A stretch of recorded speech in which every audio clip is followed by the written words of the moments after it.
and Jihan. Today we have a what if episode for you, and today's what if is what if you couldn't lie for 24 hours? Oh wow. I mean, okay, this is going to be interesting lah. I think as humans, inevitable to say that you've never lied. I've heard Amma say, you can only lie to me, but you're only lying to yourself like a Oh my million god, times. is it just an Indian parent thing? Like, I think it's an every parent thing, dude. Oh my god. oh my god, why have I heard that? Flashback. All the traumas as a kid. Oh god. No. I mean, it's lying. There was a movie, right? There was a movie starring the guy who does the Oscar speeches. Oh, I thought Jim Who- Carrey. I thought there was a No. Jim The Carrey guy. movie where No, it was the one where the world didn't know what a lie was. So he sort of invented the lie. I And think you told me about this movie. you I told can't me remember about the this name. movie. I watched it after Did you I? told me. Yeah. I did. I can't remember the movie though. I genuinely can't. I think But I it's mean- called The Invention of Lying. It stars Ricky Gravis. Ricky Gervais. Yeah. Yeah. I like But yeah, butchered. I like his acting. I like his movies also. I think he's the guy who was in Night of the Museum, right? Yeah. Yeah. Yeah. Okay. So, what if then? What if you had no choice but to tell the truth for 24 hours? Would it really that big of a bad thing? Like, would it really be a bad thing? I don't think it would necessarily be a bad thing to the people you have good intentions to. I mean, see, the thing is, like, let's be real here. Your head can be a pretty screwed up place to be. Quoting Tim Minchin here, where all my screwed up thoughts lie, and all of us are guilty of it. It's inevitable to have thoughts that are not always in the best intentions of people and everything. But I think what makes the difference is, of course, your action. How your action is separate from your thoughts. How you rationalize. But I think that if you are not able to do that, if you're not able to protect, I guess lying sort of covers what you actually have in your head, right? But if you're not able to do that, if there's no barrier between your thoughts and the other person, I think there will be no sense of rationalization. There's no sense of you being able to process what is right, what is wrong, you being able to do what is right, what is wrong, because what your thoughts are just going to be out there for the other person, or anybody to just see and observe. And then if the world is still as judgy, it's going to be a bit messed up lah. Okay, but let's say now let's put it into a whole different context. Like what you just told me. Say Yeah. for example, everyone is aware that there is no wall between your thoughts and somebody else's. Meaning that whatever you are thinking, I know. Whatever I'm thinking, and whatever I'm thinking, you know. Yeah. Okay, so we can hear each other's thoughts. So then lying would be pointless. Yeah. Because I know how you feel, you know how I feel, and we may not necessarily have a bad intention per se. It's just that that's how we process things in our thoughts, and we have to process it through our lens, because we view the world through our lens, Yeah. and we'll have to process it through using what we know, our knowledge that we have accumulated, and then make our actions based off those thoughts, Yeah. those processes. So then, would a world like that be a bad thing? I want to say no. I want to say that it won't be a bad thing, because there will be complete clarity between everybody's intentions, where there will no longer be deceit. I think a world without deceit is going to be a very fair and just world, in terms of, like, imagine politics without deceit. You know? If you couldn't Yeah. lie, then you're telling me the truth. Then I will take your word for whatever you're saying. You have to tell me what you're planning on doing. You can't tell me you can't bullshit me. There's no bullshit. There are no Yeah. empty promises and everything. Yeah. It's it's crazy when you look at it in that sense, because yes, it's ideal for there to be a world without deceit, because if we know who, like for instance politicals, if we know who we're going to vote for is someone who's genuine and trustworthy in the best interest of the citizens in the nation, then great, great things are going to come out of it. But on the other end of the spectrum, I think my first point was on definitely on the other end of the spectrum in terms of uh, how do I say, maintaining the stereotypes and the social stigmas of today. It's not from the beginning of time where lying never existed, but it's in a sense of the immediate change. Like I'm going to struggle to articulate this, but let me try to. Mm-hmm. Being able to Okay, go, let's say, from today, like how we live in this today's community, to tomorrow, let's say it being that, the immediate transition from being able to hold back your thoughts to straight up it being out there for the world to see. Will society accept it? Like will be okay with it initially? Like that was the idea that I was going for when you first brought up the question, because imagine, um in terms of anything, like imagine if you're gay and all of a sudden the next day you wake up to the whole world knowing that you are gay, and there are no more secrets there. Then what happens in terms of that? How is the world going to go on from there on? But in your context, it's from the beginning of time there's no such thing as lying. Then it makes it's perfect to think about, like, yeah, am yeah, I yeah. getting this wrong? Yeah. I get exactly what you're saying. You're Yeah. saying that if suddenly you couldn't lie for the next 24 hours, Yeah. that while it can be a good, like, while there are some good things, there are probably more backlash. There's probably more backlash to it. Like, the world is Yeah. not ready to acknowledge that there are certain truths, is what you're Yeah. saying, if I'm hearing you correctly, No, exactly. Yeah, right? you're exactly. Yeah, it's just a So bit scary to think then about. Lah.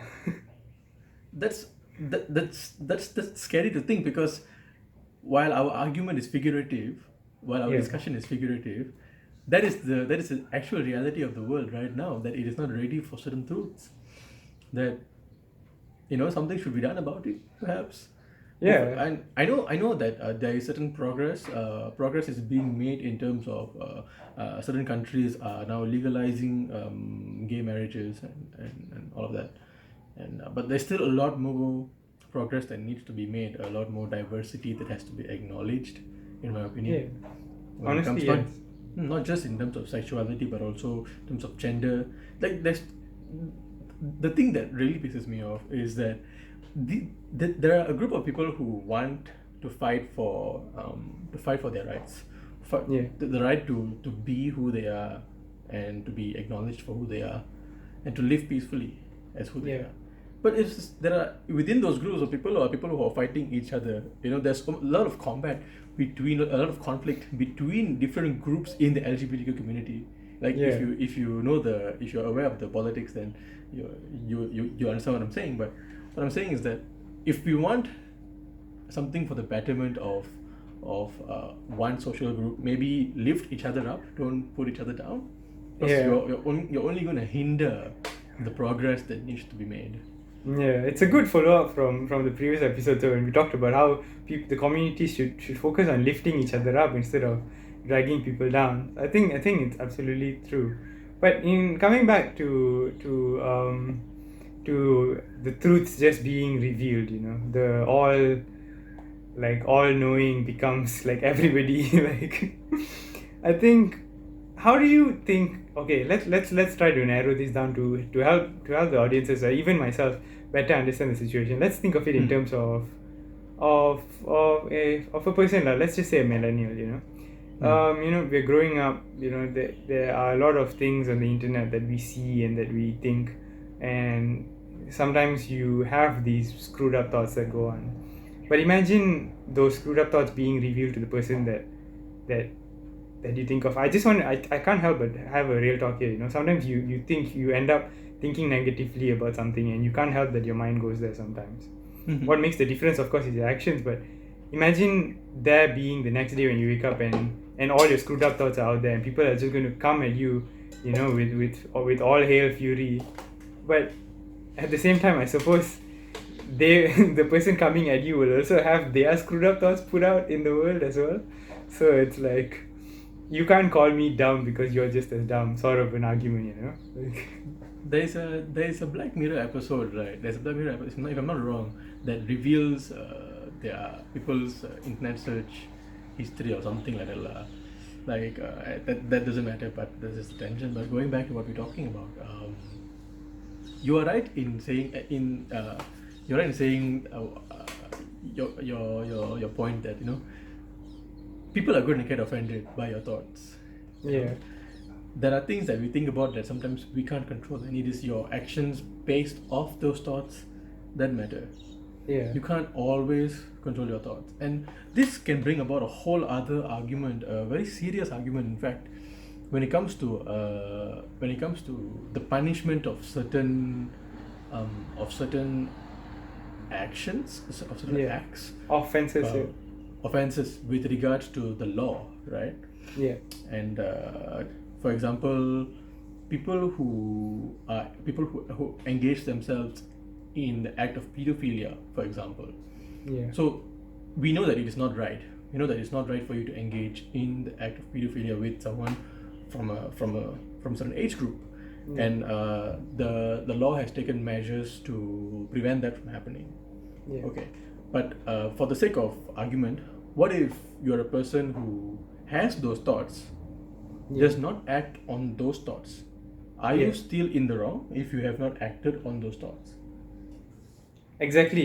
It comes up. It raises the question of whether thoughts define whether you're right or wrong. You know, do your thoughts merely your thoughts amount to it being a crime?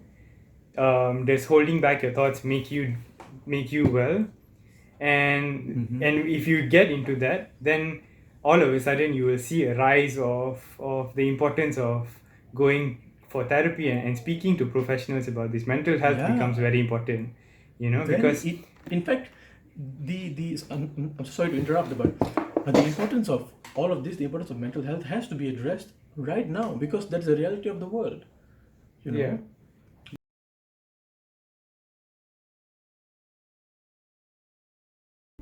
Hey guys, so we hit a small technical snag Yeah. just before this, and we're just going to try to continue and wrap up the conversation the best that we can. So we stopped at talking about mental health and the importance of mental health, and how it is important for people in today's society to regard their mental health as important as their physical health. That you should go for mental checkups as frequently as you go for physical medical checkups, because Yeah. if it's not wrong, at least as what I maybe both of us feel, if I can say that, both of us feel that it's okay for you to have certain thoughts, but it is not okay for you to act on them. Am I correct in saying that? Yeah, that you can. Yeah, that I agree with you. some thoughts you see are uncontrollable. You can't. Some people are just born a certain way. You're born having certain thoughts, and you don't necessarily consciously have these thoughts or generate these thoughts. And if they don't agree, or if they don't agree with the norms of a society, or if they're going to cause harm to another person if you continue having said thoughts, then it is best for you to seek help in some way, in one way or another. In the best way that we think is to seek mental health. Seek mental Yeah. health. My bad. Yeah. But honestly, yeah, I agree with you. It's amazing how the question that you asked, that's merely just like putting the truth out there, and how it raised awareness in our own head, like to for it to come to this tangent, and to see that, how important this would be. I think that itself should be applied in today's world. That it don't with like it's not about the stigmas and stereotypes. It's about time we break them and realize that how physical health is just as important as mental health. So like you don't need to feel inferior if you are suffering, and our hearts go out to you. Coming But from the driving it back, yeah, sorry, Yeah. please go I on. just want to add one small thing. Coming from the context of a Malaysian society where mental health, where going to a psychologist or going to a psychiatrist still carries with it a kind of stigma, that I feel should be completely abolished because, as I said before, to me it is very important that we take measures to better our mental health, or at least um, be aware of the state of our mental health. And this is something that I've always thought, and something that I've constantly tried to think about. I've always tried to think about ways where I can try and help the Malaysian society abolish that stigma entirely, and bring awareness to Malaysians that of the importance of mental health. And I hope that through this video, through this podcast, that I can do that. Just even if it's just a little bit, even if it's just through the viewers that who are listening to us, I hope we can achieve that. So yeah, sorry, getting back to Yuvern and back to the topic of our episode today. No, but it's a very important tangent, and honestly, I just look forward to an episode where we dive into that completely and discuss in depth. But for the sake of today's episode, driving it back to all honest truthness for the day. I honestly, there's another argument that I wanted to raise was between how won't it would it affect the reversal process? Something to clarify. Are you saying that in the 24 hours, past 24 hours, are we going to go back into being like being able to hold back on your thoughts? Setting parameters. Because that's what for it the means, what right? if I see. Yeah. Like, That's what yeah, it means, I right? guess- 24 hours. I guess the whole world wouldn't be able to lie for 24 hours, and after the 24 hours ends, the world goes back to lying, like, I mean, being able to lie. Do you think we would still lie? That was my point actually that I was getting about. Would we still lie? Do you think people are going to Oh. shy away once everything's already out on the table? I hope not. I mean, I'm not saying that lying is inadvertently, like, I'm not saying lying is entirely bad. There are still white lies that people make to prevent a certain situation from getting worse, or if it's in with the intention of preventing harm from happening to someone, then maybe lies can be helpful. But as for me as a person, yeah, because I'm an alien on some days. Just based off my experiences, I've also resorted to lying when it comes to certain situations that aren't necessarily the best aren't necessarily the best choices to make. I've used lies to protect myself, used lies to deal with certain issues that that I haven't had the courage to deal with myself. And to be perfectly honest with you, it's only eaten me up on the inside, and it's only caused me more pain on the inside, and it's led me to want to not lie, or at least to lie as little as possible, unless it's in the context of helping or preventing harm that may befall someone. If that makes any sense. Yeah, it does, and honestly, yeah, I mean, we have to like real talk, I've lied a dozen times in the mere cause of it just being easier, the easy outcome and everything, and it really suffered the consequences of those lies as well. But it has only led me to realize how important it is to be honest and truthful. And and yes, I am ashamed of it and all of that, but as humans we all make mistakes, and the only thing that you can do that out of all of the mistakes that you made is grow from it. So I think as a final note, on today's episode as well, like, it's okay to have made mistakes, for one, and the mere application of it just being what if you could tell nothing but the truth for 24 hours should be applied in today's world. We should do the best we can to be honest as much as we can, especially when it impacts or affects another. Deceit isn't going to get you anywhere, and it can be hard. It can be really hard. Trust me, we've both been there. But But yeah, anyway, this is just what we think. Leave your comments in the comment section below as to what you think about this. And that being said, Yeah, or get in touch this with us if episode. you would like to continue the discussion. Okay. There was definitely some overlapping there. Anyway, thanks But guys but then again- for listening to us, and we hope to catch you in our next episode. Until then. yeah. Till tomorrow. Cheers.